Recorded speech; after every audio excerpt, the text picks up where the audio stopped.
हाय सगळ्यांना नमस्कार. कसे आहात तुम्ही सगळे? तर मी तुम्हाला एक छोटासा आज व्हिडिओ बनवणार आहे आणि त्या व्हिडिओमध्ये तुम्हाला आपण फळबागाची निगा, त्याचबरोबर आपण एखाद्या ससा जर आपल्या फळबागाला कुरतडत असेल किंवा आपली झाडं खात असेल तर त्यासाठी काय जुगाड करता येईल हे सांगणार आहे. तर सगळ्यांना सर्वात अगोदर नमस्कार. खूप दिवसांनी व्हिडिओ बनवत आहे, तर मला तुम्हाला दाखवायचं आहे. एक मिनिट.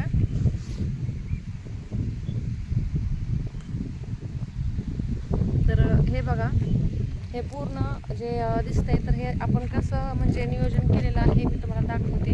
आता ससा तर झाडं खात होता, पण त्याच्यासाठी काय करता येईल हे आम्ही अगोदर म्हणजे खूप प्रयत्न केला. थायमीट टाकलं, औषधं टाकली, कुपाटी लावली, भरपूर काही केलं, पण त्याच्यातून काही आम्हाला सक्सेस भेटलं नाही. तर आम्ही त्याच्यासाठी जे तुम्हाला शेतात दिसतंय हे डबे, कुठं पाईपा, कुठं काही असं लावलंय.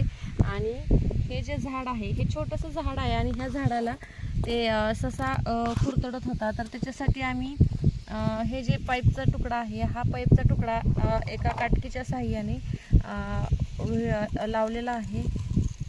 हे बघा, असा लावलेला आहे. आणि हा पाईपचा तुकड्यामुळे जे कुरतडणारा ससा आणि हरिण वगैरे आहे तर त्यांच्या ते तोंडाला पोहोचणार नाही. पण एक काळजी घ्यायची आहे आपल्याला की हे सकाळी लवकर ऊन पडायच्या अगोदर काढायचं आहे, जेणेकरून आपल्या उन्हाने म्हणजे म्हणजे त्या पाईपा गरम होऊन त्याचं पानं वगैरे म्हणजे जळणार नाहीत किंवा त्या झाडांना त्याची ऊब लागणार नाही. तर तेवढी काळजी घ्यायची आहे आपण.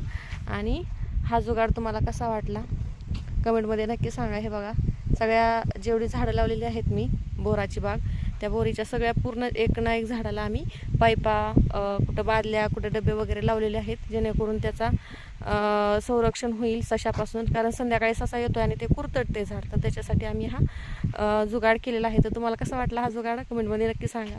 Thank you, bye.